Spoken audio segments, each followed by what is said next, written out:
Good evening, Vanachoto. Musibe mutya. It's been a long time since we last had an interaction, and nebaza Katonda nze mufuna omukisa ate ogwogerako nammwe bannange. There's so much that has been happening. Kama tubeereddemu bannange, I think it's been like some 2-3 months since I was last hosted here. Naye nsanyusa okuba nga mbalaba nengamba mbalaba nga tuwayamu once again. Mosh, nga bulijjo ku ekyoto JB Muwonge and everywhere. I've been talking to some friends nga aliwo ensonga maybe 1, 2, 3 of them ze twandyagadde okuwayawayamu. Unfortunately, olwaleero I would like this to be as interactive as possible. Naye maama platform gye ndiko simanyi oba enangezesa enansobozesa okuba nga tu interactinga bulungi, but I'm going to try as much as possible to hear from you guys. Olwaleero njagala twogere ku several things. Nenga most importantly, maybe to get an update, tukubaganyeko ebirowoozo ffenna nga tuli wamu. If we were to rate our revolution or the struggle that we are in, the struggle for freedom and democracy, tuyinza gamba tuli ku stage ki era tuyinza gamba ebintu bitambula bitya. The bit about the struggle nene nnyo ngazi era buli omu ayinamu responsibility, ayinamu obuvunaanyizibwa, ayinamu wayinza okukwatira. Tebiri mu gamba nti gundi anemeseza struggle biki something so huge. So buli muntu ayina engeri ebintu gy'abirabamu. Prior to the election, ffenna twali tulabira mu kkubo limu lya kugenda kunoonya kalulu, tuzuukusa abantu, bwe tumala okubazuukusa tubagambe bagende mu bokisi, bwe bava okuva mu bokisi basigalewo bakuuma akalulu kaabwe, bwe bamala bakuuma obuwanguzi bwabwe. Bamala okukuuma obuwanguzi bwabwe okugenda ntebe mu ntebe. However, byonna nga bwe twabiplanning nga bwe twabibala, si buli kimu kyakwatayo. We achieved several things, and most important of all things that we achieved is consciousness here, population, the local population of Uganda, actually even in the diaspora. You find that before the emergence of People Power as a movement, before the coming of National Unity Platform as a political party, many Ugandans bali bakoye ebyobufuzi, because for like 20 years FDC had been the face of the opposition, had been the alternative. Naye nabo basajja batu banyeenya nakyemalira n'abalema n'asimba amakanda ne bamunyeenya nga he's not going anywhere. So many people we bamala okulonda emirundi egyena ne bagamba tukooye, twalonda 2 tulonda 2 tulonze 2 tuzemu tulonze 2 nothing is changing. Tuvudde ku byobufuzi. Kumbe Katonda nga bw'ateerabira bantu be kategeseeyo Kyagulanyi Robert Sentamu. Era all of us so najja n'akyusa ekintu, and many Ugandans woke up. Ddala abato, abavubuka abato abatabadde mu byabufuzi, abali batalondanga nako ku FDC, abantu abali batunuulira obutunuulizi politics, they got involved like overwhelmingly, and that is why actually this time around, even prior to campaigns okutandika, ebbugumu eribaddewo mu politics teribanga nawo. Olaba nti even after akalulu nga kawedde, ebbugumu erisigadde nga likyaliwo. Nsabamu just a minute, comrades, I'm really sorry.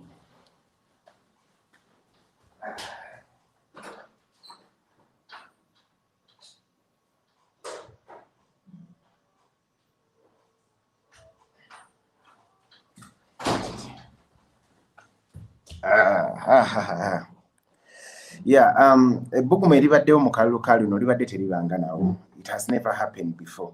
Nti even ne bwe kawedde mulaba speakership race ekyalimu ebbugumu, si bwa speaker ku level yokka eya parliament y'eggwanga, but beat KCCA, beat local governments, everywhere the debate is heated up. Lwaki? Nti revolution eno erina ekintu ekipya kye yaleese mu politics wa Uganda, tukkirize tugaane, kwe kuzuukusa bannayuganda ne bamanya nti politics is so serious a business to leave it only to politicians. Because when you take a closer look at how things operate in Uganda, everything is determined by politicians. People who are in the diaspora, kambagerezeko, if you came back, if you left Uganda ng'olina kali akatabo ka passport aka ndoza bagiyita sina navy blue, that deep blue blue yalira bordering ne black oyo bw'abanga nga wage wafuluma saawa zino tokyasobola kukozesa katabo ako weetaaga akatabo akapya aka blue aka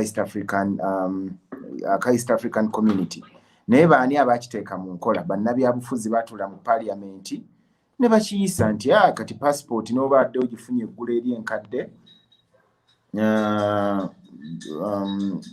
n'obadde ogifunye eggulu nkadde you need a new one era saawa zino kitutambulirako bw'oba ng'oli mulimi price ya buli kyokozesa bannabyabufuzi be bateekako omusolo be batuula mu parliament ne basala omusolo so politics tetukyalina ngeri gye yakola ki yakumwewala. It's a very serious business and that's what this revolution achieved. And the beauty of it, time yatuusenga is not just about Kyagulanyi Robert Ssentamu yekka ngabula buli munnayuganda awulira nti alina stake mu Uganda nga alina kyasobola okuba nga akola ki ng'akola ku. So that's why a person like me navaayo nembaako kyenkola, a person like you eyo gy'oli naawe novaayo nobaako kyokola, all of us ne tukwataganira wamu kati we twogerera, all of us are pushing this. The story would have been different. Previously, ebintu twaddenga tubirekera bannabyabufuzi nga tugamba nti ebintu byaba Besigye, nga tugamba ebintu byaba Ssemujju Nganda, that kind of thing. But this time round, that is no longer the case. Every one of us right now is involved, and that is the beauty of politics this time round. Kakati, today I want us to talk about the revolution kati phase kigeriko. Waliwo ensobi nyingi zetwade tugeza zembadde ndaba mu struggle nti abantu when we didn't achieve the ultimate prize, that is the presidency, abantu bangi bagwamu amaanyi, bangi bali depressed, bangi bali heartbroken, era bw'oyitirako mu Uganda abavubuka abasinga bonna okola akalulu olwawedde bwe kati baalinnye ennyonyi bafuluma Uganda kugenda Buwarabu kukola mirimu giriyo egiri available. Ng'ekizibu ekyavudde nti baali bamanyi Museveni agenda kugwa, National Unity Platform eyingirewo, bannayuganda bayingirewo batekinge control of their country, batandika okutereeza ebintu, opportunities zijje ez'okukola emirimu, economy eterere basically. That was the hope. Bwe bitaabaddewo sio abasinga badduka. As we speak right now, ndowooza bannayuganda ekitono nnyo emitwalo ng'etaano oba 10 bafulumye.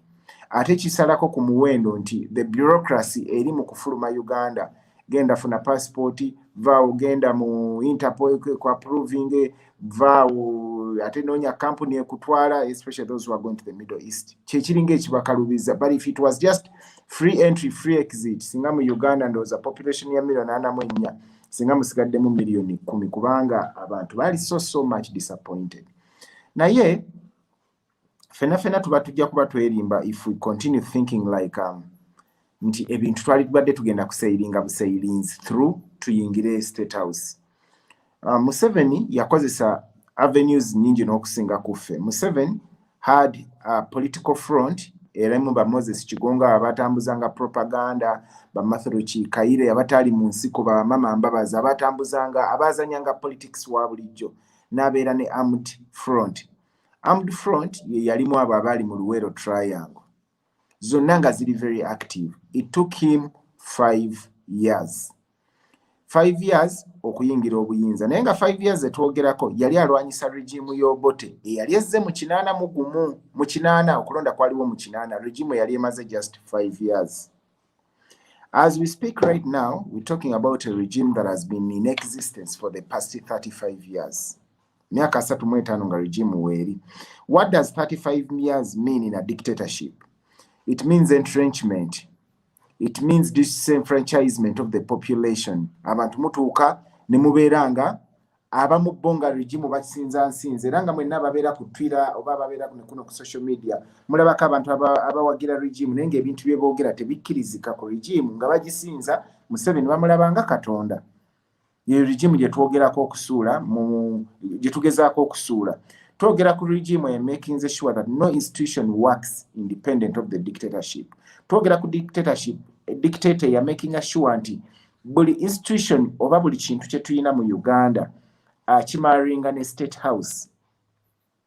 Teriyo buyinza ssaawa zino mu Uganda nga tebufubutuka mu state house. Baminisita bonna abaliwo ssaawa zino bifaananyi bisiikirize oba emirimu bali ceremony oba emirimu bakola obulimu obutono ennyo. Ekintu kyonna ekiri serious kigwera mu state house. Kambawo ekyokulabirako. Tuyina IGG, Office of the IGG, Inspectorate General of Government, anoonyereza ku nguzi. Naye despite the fact nti waali ali fully constituted, sente weeziri ne staff weeri, Museveni tekyamulobera kugattako Nakalema mu kunoonyereza ku nguzi. Kaakati ekyo kikulaga ki? Nti takyalina kintu kyonna kye yeesiga. Obwongo bonna bumuli ku kintu kimu, State House. Tugende NADS ebbanga lyemazeewo. Yafuba okulaba nga nayo aginyiga. Minister of Agriculture tugiina naye yagenda okulaba temala. N'aleeta NADS ng'eva mu State House bwe yalaba nga NADS tekoze kyeyagala n'agifuula Operation Wealth Creation. Weesanga omuntu Operation Wealth Creation kyayogera owa Ministry of Agriculture tanyumya. Oba kitegeerekeka.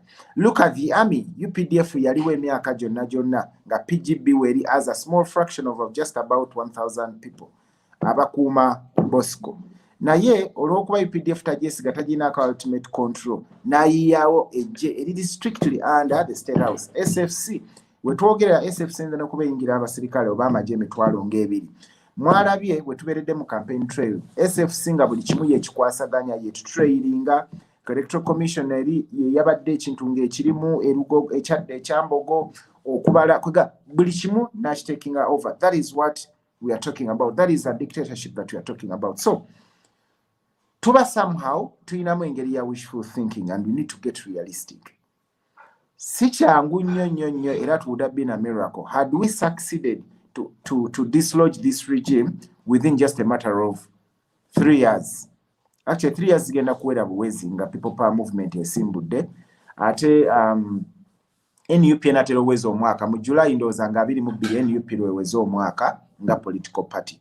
Twandibadde tugenda na mu Guinness Book of Records nga tufa basoose okuleeta political party nekola myezi 3 nejjako nakyemalira.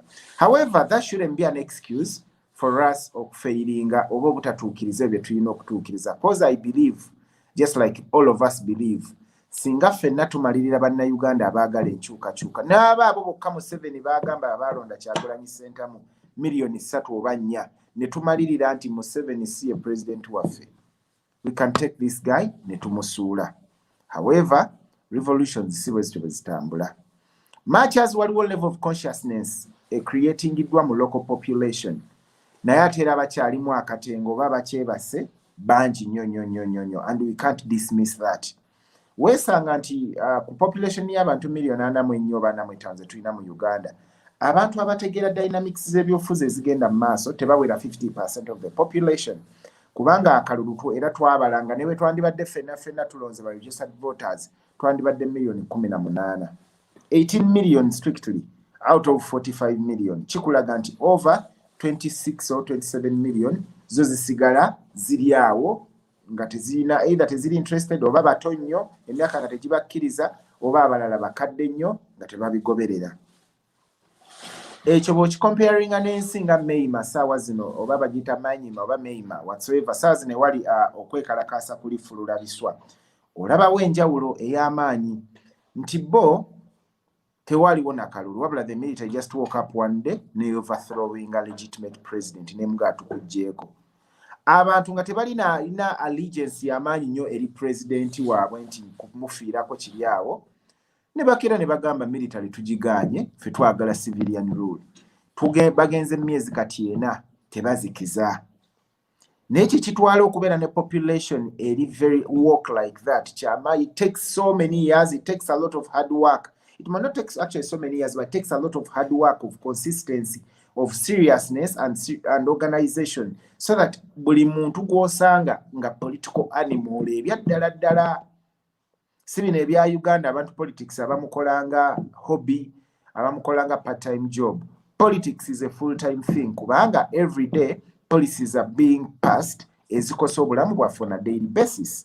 Therefore naffe abagezaako okukyusa status quo tulina okumakinga sure nti ebintu ebikwatagana ne politics tubifuula nga is a daily kwegamba a daily thing, sikubeera nga tulowoozaako kiki kirowooze oba nga tuzuukuka buzuukusa ne tugamba kati tukyenyigiremu. So in saying all that, what I'm really trying to talk about, ngezaako okulaga nti much as essuubi twalina lingi okulaba nga regime tugisuula, much as twakola ebintu bingi okulaba nga tuweakeninga regime, wakyaliwo kyamaanyi nnyo ekibulamu. Ekyamaanyi nnyo okufuna level of consciousness ng'eri emeima, it takes so much work, even more than what we imagine.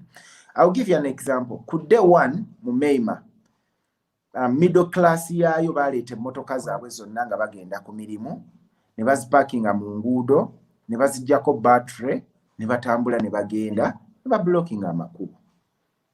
Mu Uganda olabamu abantu abasobola okwefiiriza emmotoka ye agireke mu kkubo omwo. Goloza mu Uganda twatuuseewo kale emmotoka ngenze wala. Bannayuganda bameka boosuubira abavuga zi bajaji boxer abasobola okwevamu ne bagamba nti nze bajaji yange ngisacrifice nze ngisudde mu kkubo tuzikoze payiri ya bajaji nga 10 oba 2. Sisuubira nti bangi. Bajaji ndabika ngenze wala. How many Ugandans can sacrifice their motorbikes? Bicycles. Manyi ga kifuba. Very few. So kitegeeza ki? Mu bwavu bwaffe, mu nnaku yaffe, and all the excuses we might come up with, level of consciousness yaffe ekyetaaga okuzimba ennyo if we are to overthrow this dictator. What Bosco did, ye teyalinda na kusomesa abantu kubeera conscious okukola kye yakola. Yakozesa method ya coercion, whereby when we anyiga, that guy was over number 2 woboto oba number 3. Oyo guy banete yava mu bbanga okugenda mu nsiko. He was the Minister of Defense or something like that, where yali akulira oba military council. He was someone highly placed in Obote's regime. Nebo yalaba nga tebigenda bulungi nga bw'ayagala, because for him he has always wanted to be number 1. Woba osomye obutabo bwonna oboogera ku Bush War, Kakabe Akakazora, which is the best book about the Bush War. It's called Betrayed by My Leader.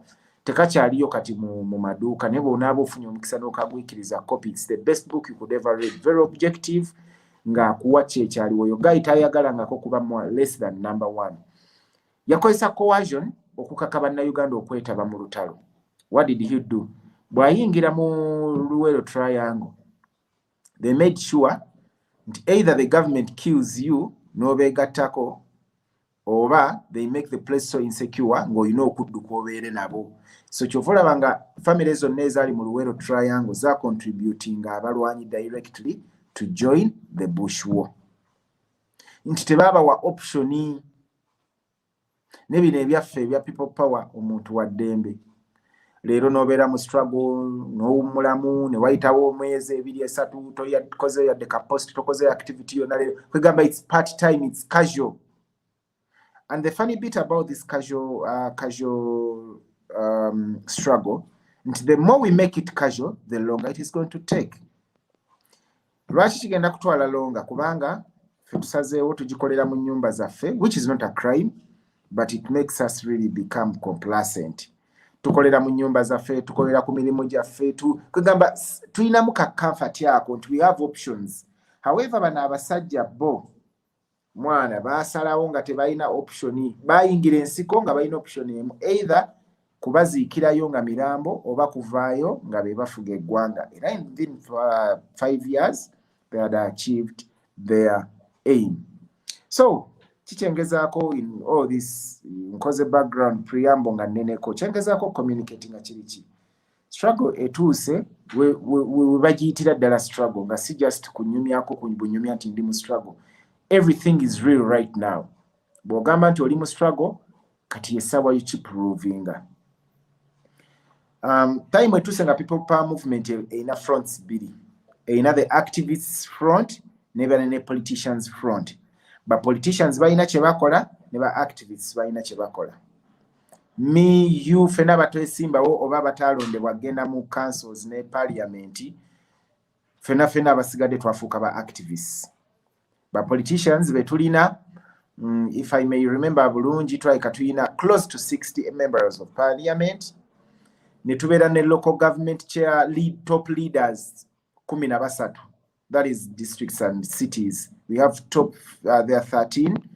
Ne tubeera ne so many LC3s ze tukulembera, number sigimanyi. Ne tubeera ne local, actually kankome ku LC3, ne tubeera ne ba councillors, numerous thousands of them. Naye balina abo olubimbi lwabwe nga bo. Naffe tuyina olubimbi olwaffe. Challenge eri emu, buli omu amanyi olubimbi lwe, munnabyabufuzi amanyi olulwe, naawe activist omanyi olulwo. Emmimbi zaffe tezicrosscrossinga titugeze ono activist ono politician. Tewaliwo time wetutuuka n'osala activist n'oyingire wa politician ne politician n'asala n'ayingire wa activist. Ekyokubiri ekyokwebuuza, is it necessary for the two to crisscross, oba kiri necessary for the two to work kugambanga side by side to push? Ekimbuuzisa ebibuuzo bino ebiseera bingi waliwo olwendaba nga abaana tusobola butida ne tusabula bannabyabufuzi. Ne bannabyabufuzi ne bamala nga boogedde ebiraga nti baatuvaamu ba revolution bagisuulawo. Kambawo ekyokulabirako. Oluvannyuma lw'okulayira waliwo munnabyabufuzi omu eyagambe ebyobufuzi biwedde. Ne gwaka. Eyo ndaba ye yalaba ebyobufuzi biwedde kati kuweereza bantu. Ne ffenna twebuuze, olowooza opposition politician ddala ng'oli wa National Unity Platform, toli wa DP of FDC, Museveni agenda kuwa omukisa okushayininga abantu basobole okwesiga okuwa akalulu? Ansa ffenna tugimanyi, nedda. Nedda, Museveni tagenda kuganya munnabyabufuzi wa NUP kuflourishinga. Era ojja kwesanga consultative meetings mu constituencies zaabwe, programs zonna ze baleeta ng'agezaako nnyo blockinga NUP efeiringe, abantu bagirabe nga failure, bejjuse baregrettinge lwaki bagironda. Kambawo ekyokulabirako. There is waliwo government program gyegezaako okuleeta mpya ya parish oba bikoze bitya, whereby Museveni yanoonyeza ba parish chiefs 15,000 bagenda okuwa $3.3 buli omu bajje mbu ba implementing project za government mu bitu across the country. Ekigendererwa ki? Kunafuya bannabyabufuzi bonna babadde bateeka mu nkola projects za government. Bagenda kusala ku budget zaabwe.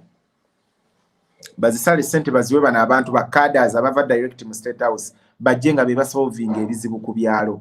Nga gwe LC3 chairperson oba kansala oba LC5 chairperson toyina kyokola. Ne mumanyi ekyaleesezza mode eyo.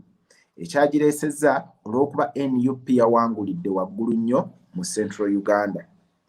Statistics ziraga mu Central Uganda ndoza tulina ba MPs nga 92. Bwe tuba nga tulina ba MPs 92, NUP erina kuba MPs nga 55 kuva mu Central Uganda. Ne kirekera ekibiina FDC, NRM ne DP okugabana ababaka 4 okuva mu Central Uganda. Nenga lion share abagirina. And remember, politics wa Uganda asalibwawo wano mu Central. Kati Museveni tayinza keera ncha kuloota ng'abantu bayimbira NUP praises nga they are saying wow twalunda tetwejjusa. Ekitone nnyo kyalina okukola is to make sure we don't deliver, is to make sure NUP is a failure, to make sure nti ba politicians baffe abantu tebaagala balabako mu kalulu konna akabakazeeko. Kitegeeza ba politicians abawoza nti biwedde sawa ya kudeliveringa services bandi babaloota kubanga Museveni tagenda kubaganya to deliver.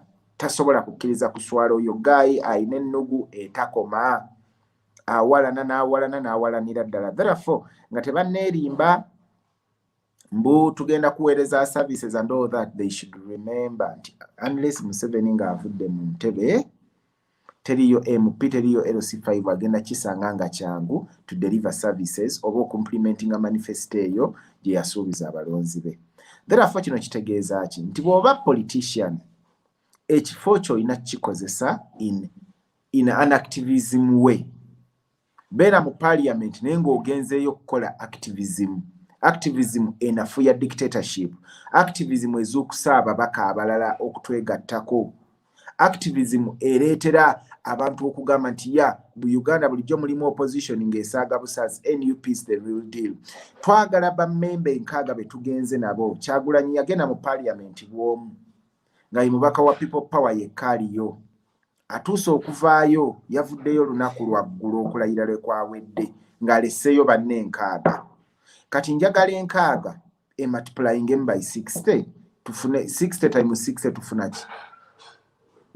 Buli omu bw'aleeta enkaaga actually the entire house tusobola ogiryawo. Njagala omubaka NUP yayingidde parliament tukomewo ng'atuleetera kisero tugamba nti bannange nagenda ndi bw'omu ng'owa NUP nkomyewo ndeese nvubyeyo okuva mu NRM ababaka 10 mu DP nvubyeyo omu. Buli mubaka bw'atuleetera naye baleeta bataano times 60 be babaka 3. Ennyumba house kya parliament tuba tugisazeeko nga tugiriddewo. Other than okuddeeyo okuwoza tugenda kukolera abantu nga Museveni tagenda baganya kukola kikola abantu. Nkwadde ekyokulabirako Kyagulanyi yayingira parliament ng'ali bw'omu ng'omubaka wa people power. Naye yagenza okuvaayo ng'aleese ab'NRM. Patrick Nsanja mumulaba. Zaake mumulaba. Nambeshe mumulaba. Kalwanga mumulaba. All those are former NRM. Kyagulanyi yabayingiza. N'aleeta aba DP block mugiraba mu NUP. N'aleeta aba FDC Abubeka Kawalya mumulaba. Alese abapya. This is for the very first time. Ndoza NUP ku babaka 58 b'enkaaga beerina over 45% of them babaka bapya. Tekibanga mu politics wa Uganda. So let each politician emulate that. Anoonyeyo within parliament munyini bokati fogwa fenu fabatali mu parliament tugenda kwana banna Uganda abali enebbali abeebasa batafa ku byabufuzi abali mu parliament kye tubaagaza nabo bakwane ba parliamentarians abakkiriza mu dictator babakyuse timing batwegatteko tugenda otuuka mu mwaka ogwokubiri oba ogwokusatu ng'ekyo tusobola okukivuunikira mu parliament nga bwe tuleeta censorship mu gundi bwe tuleeta ku fulo ya parliament okusensalinga Bosco oba minister yenna nga it can easily happen. Other than okubeerayo obubeezi kuvuga emmotoka ez'akabi okuzimba amayumba ag'akabi okukola ebintu just ebibongerayo nga ba individuals. That's not what we want. Of course we wouldn't want leaders who are looking like paupers, but at the same time we don't want leaders who are extremely better than those that they lead financially oba n'ekifaananyi kiba projectinga. Reward ya Munnayuganda yonna gye yandyetaaze ye change of the top leadership, which is very possible. Awo mbadde njogera ku ba politicians. Can switching njogereko ku ba activists. Ba activists fa bayina eddimu eddene.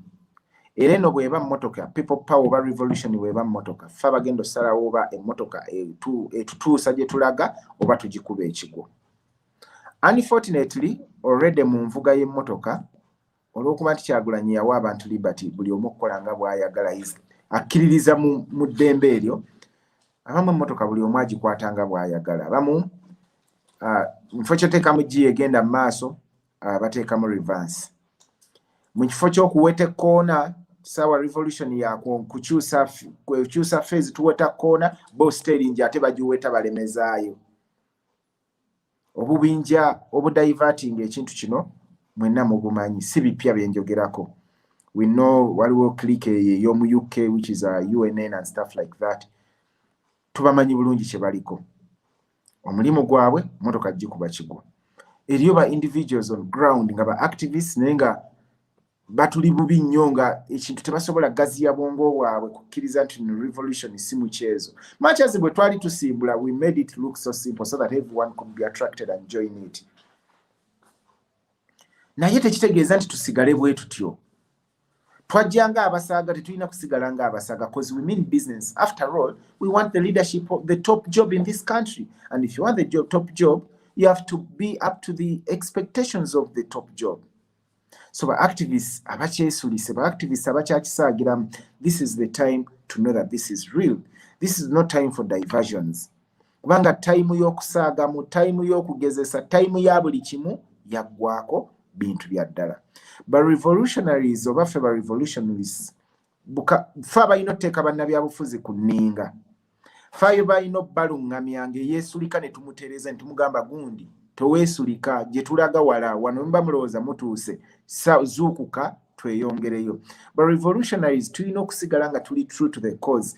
This is the time actually gye tulina okulagiramu core values z'ekibiina kyaffe nti twazitegeera bulungi.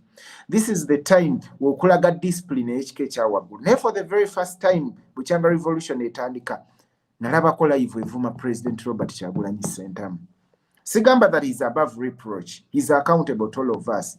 But then ate bwe kituuka okuweebuula okuvuma oba okulengejja kiba kisuso ekyandikomye kitegeerekeka.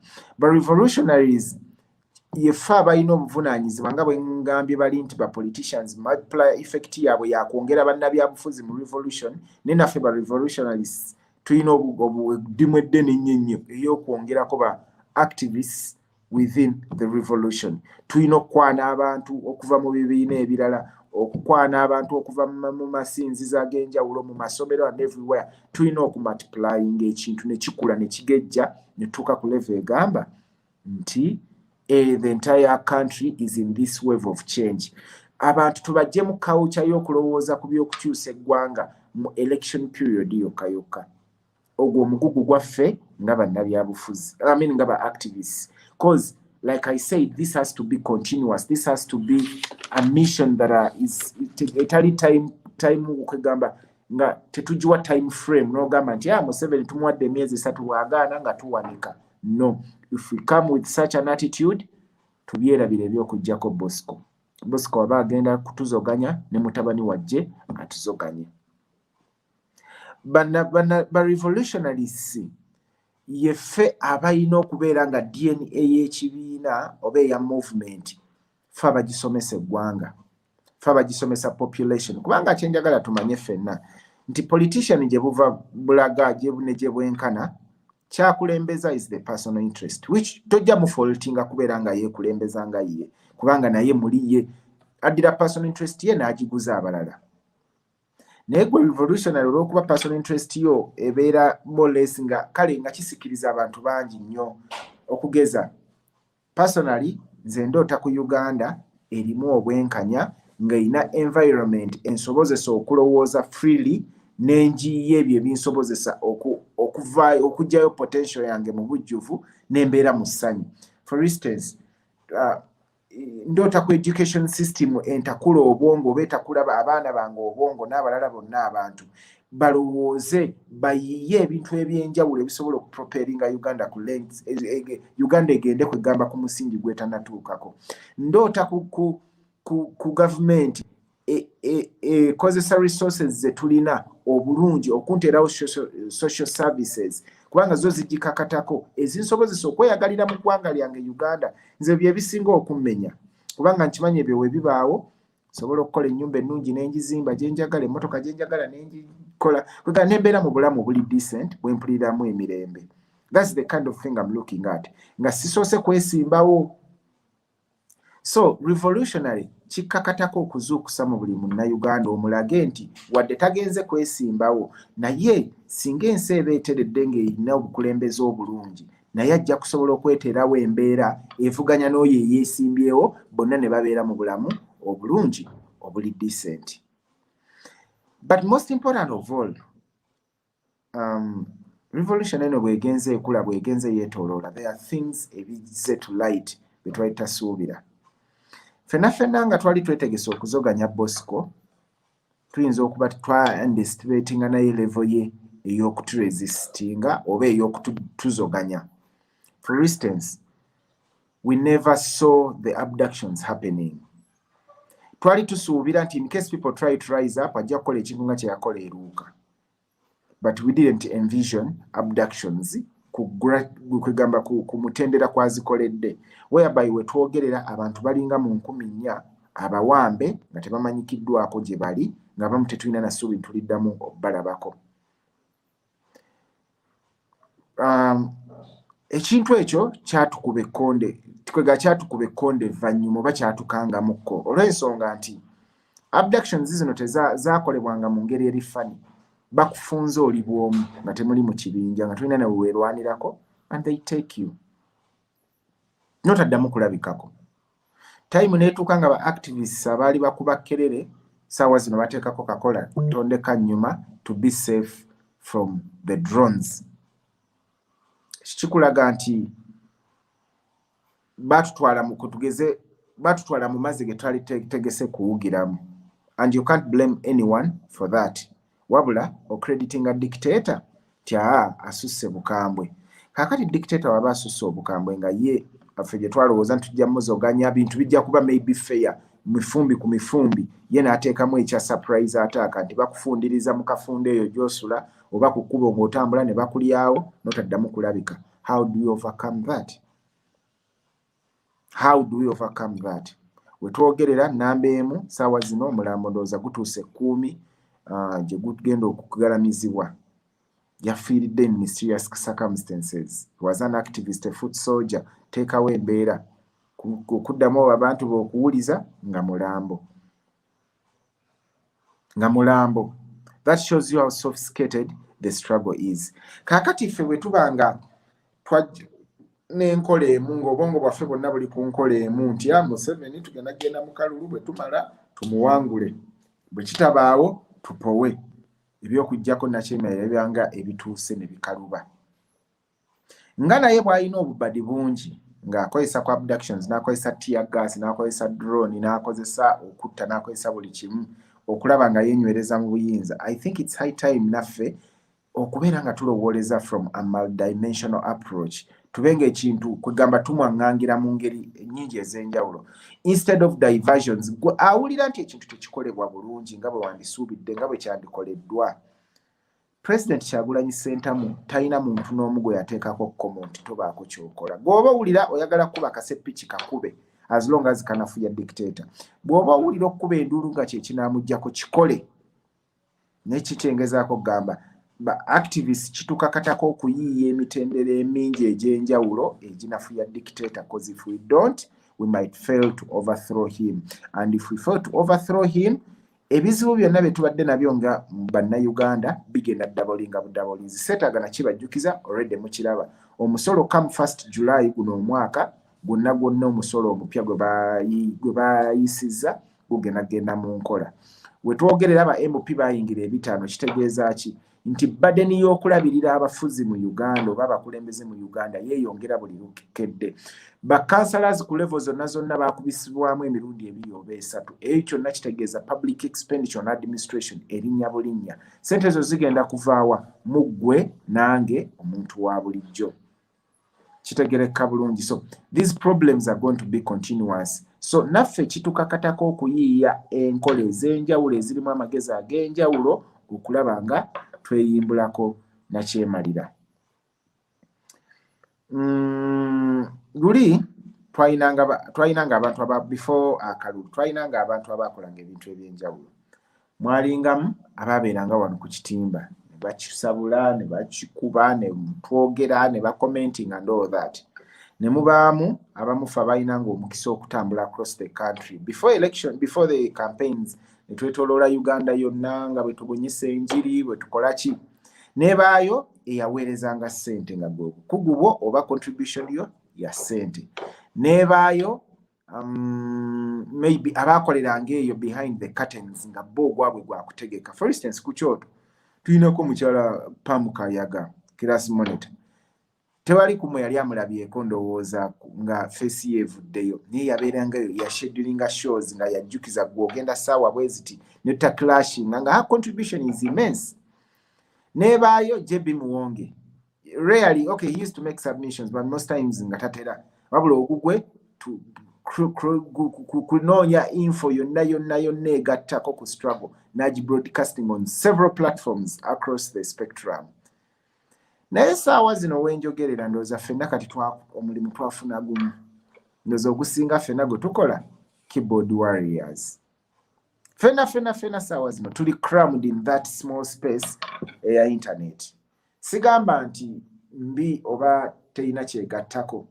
Naye bwe twecrammingirawo dictator waba atwagala kubanga ekyamaanyi nnyo kye tuba tugenda okukola to make a lot of noise, to tuwogana nnyo naye ebyo tabitya. era byaba ayagala mubeere mu noise oyo emyaka 5 giyitewo akomewo addemu alayire.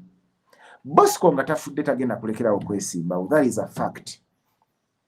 However, tusobola okumutaasaako omululu gwe ne tumuteeka ebbali ne tumukulemberako. So waneno wensabira abaatambulanga ne mugenda mu field luli tuddemu tugende mu field. Abaaweerezanga ssente bw'oba okyalina omutima oguziweereza ziweereze. Eyasabulanga ekitimba kisabule, eya cross posting nga sabula, kugamba yakolanga welfare kikole. That is the only way we are going to make sure that this struggle continues. Teriyo magician agenda kuva gyavudde bannanga atujjireko Museveni. Teriyo waliwo abagamba tulinde Museveni afe Kyagulanyi akwatemu tuba twerimba. Waliwo bangi nnyo mujjukire nga tukyasoma ffenna akatabo ka Dictator's Handbook. Ensonga baatulaga emitendera 3 egy'okuggyako Nakyemalira. Munda mwennyini kubaamu bamwekyangirako ne bamulivula ne bamusuula ettale. Ekyokubiri bannansi kuyimukiramu n'amaanyi mangi ne beegobako Nakyemalira.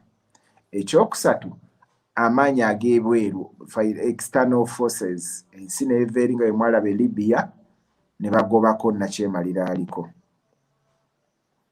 Kati mu Uganda njagala mutunuulire the most kwegamba ekisoboka ekiri possible.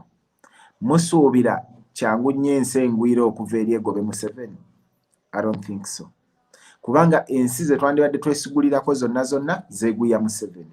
US, UK, European Union eyo. Leero neevaayo n'emukondeeminga enkya n'ekera n'emutwalira omudidi n'emwongera ne looni.